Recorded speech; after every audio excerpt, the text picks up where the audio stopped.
Hey guys, it's the Metal Blade 5. We're back to more Donkey Kong Country Tropical Freeze. Last time, we tackled the alternate levels of Autumn Heights and rang a bunch of bells in Wingdings. And this time, we're gonna finish off Autumn Heights, starting off with the Kong level, Bop-opolis. And like I said, when we tackled the first Kong level, when I first played this game, I beat this level on my first freaking try.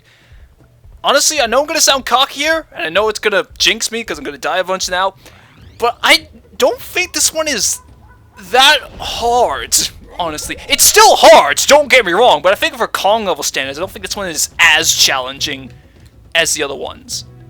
And also, this has more music that I freaking love, but I'll explain the level first. This entire level focuses around bouncing off of enemies. Now, listen to this music.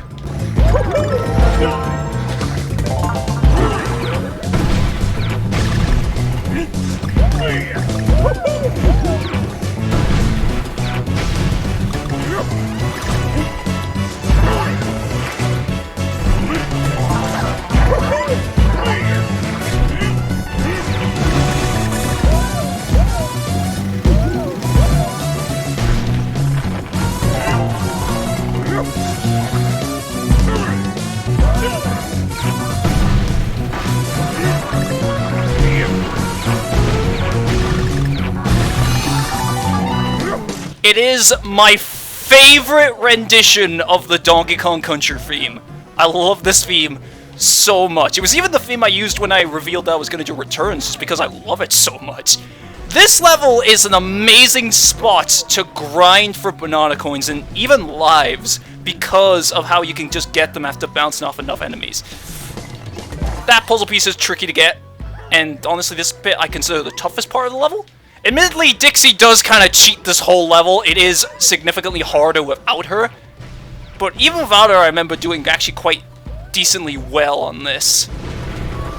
Okay, so gotta be a bit careful here. Well, of course, you gotta be careful just in general Kong levels, but you know what I mean. Okay, bounce off the flying penguins. Then you want to bounce off this guy, but you have to do it multiple times. You kind of have to stay there. And then look, I am getting... I can't see where I am. Oh. Okay.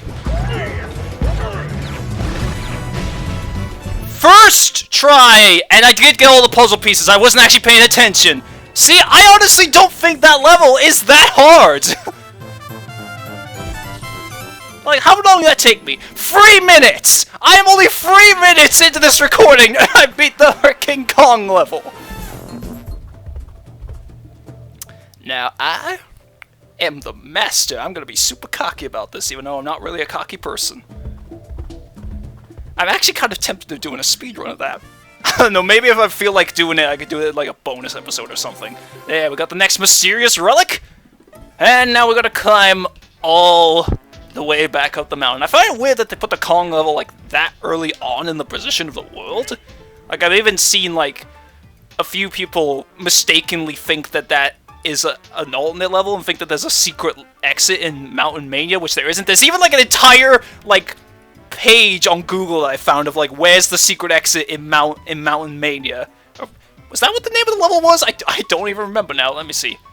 Yeah, okay. I was thinking, is it Mountain Mania or Mountaintop Mania? But anyway, now onto the boss, Mountaintop Tussle. And I already wanted to use Dixie for this level anyway, because with it being on a mountain, as you probably guessed, there are bottomless pits in this fight. Cranky's also a good choice for this level as well, but I just find Dixie more useful. Don't worry, Cranky will get his time. It's not like I'm going to completely ignore him for the rest of this game. But let us head on.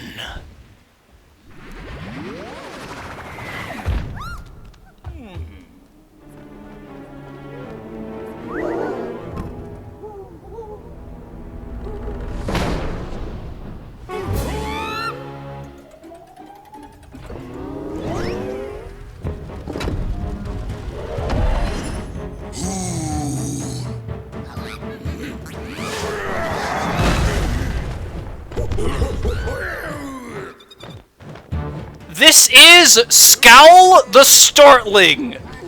He is actually quite a challenging boss, actually, even though he's the second one. The main thing he does is that he poops out babies, and then you gotta take said babies and throw them into him. If you're fast enough, you can probably get more as well, and then just completely chain them together like this. He does have this attack where it creates these spiked ice balls. You don't even need to throw them into him like you do with like those bags. You can just throw it. That generally takes up quite a bit longer, but now already in the second phase. So this is where things get a little trickier, and of course now we get the bottomless pits like I talked about earlier. He's gonna create gusts of wind.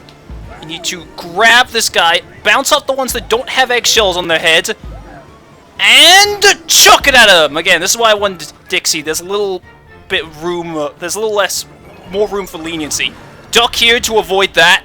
That attack is actually quite tricky. I remember getting quite stuck on that. Then you want to go in the barrels when he does that. That is the only way to avoid this attack. You gotta time it right as well, otherwise you just get shot right into the feathers. And then I believe not all of these have owls in them. Oh, thank God there was a heart in there. I really don't want to lose Dixie. Duck again. I forgot about the gust of wind he makes. Okay, so this is kind of what I mean by how this fight is quite a bit lengthier. It actually takes kind of a bit of time for you to actually be able to hit him, is the thing. Can use Dixie's ponytail just to ensure I can hit him. And obviously duck again. And here comes the feathers! And over here too. Okay. And there. There's one of the next shell on his head. I'm gonna prepare for the next time when he goes down here to try and do the thing again. There's any time you have to throw at him, just do it. And now already on the final phase. I remember when I first played this game, I did die to this guy like a few times first. Now he fires his feathers in more of like a shotgun manner. That's what I'm thinking of. Where like they start off close together and they spread out. And now his new attack here is that he can summon these guys from the background. Of course, this is where Cranky can actually be useful, just because obviously you can jump on the spiked enemies. But still, you do have quite a bit of time to sort of get out of the way. And again, Dixie's quite helpful as well if you're kind of in a bad spot. So where we get them, well, obviously the ones with the eggshells on their head. And then when he shows up, just simply throw it at him. He does have a lot of his attacks from the first two phases at this part as well.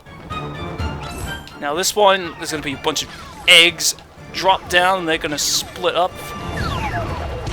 Don't know how he gets 3 things in that. Yeah, I kind of planned that poorly, but this is the one time you can jump on him in this whole fight, is with that.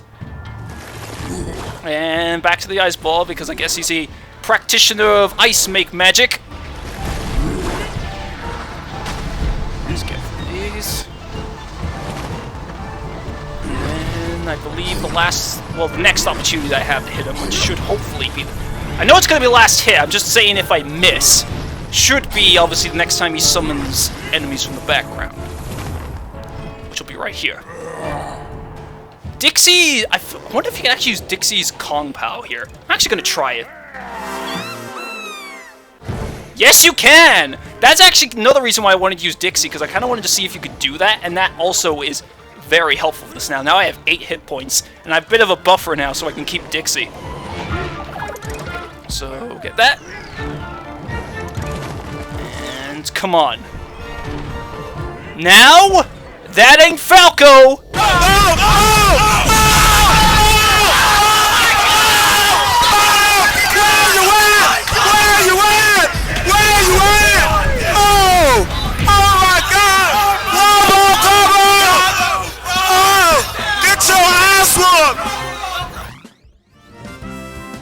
So, now with Scowl defeated, and at the end of Autumn Heights, we head to... the Savannah. Specifically, the Bright Savannah. So, yeah, I know this is a short episode, obviously, with how quick I beat the Kong level, and how Scowl didn't even take that long, when I remember him taking much longer, just because I did the first phase of the fight so fast. One quick thing I just want to mention is now we have the music unlocked for Autumn Heights. They do not give us Wingding, and that makes me very upset. But, anyway, sorry about that. I kind of messed up the outro there a bit. Now let me try to do this properly. So, obviously this is a short episode, but I do want to save the beginning of this world for the beginning of the next episode, because I think that's most appropriate. So, next time on Donkey Kong Country Tropical Freeze, we're going to start off the Bright Savannah with Grassland Groove, another very popular level, and a level that I quite like myself. So take care, and I'll see you guys next time.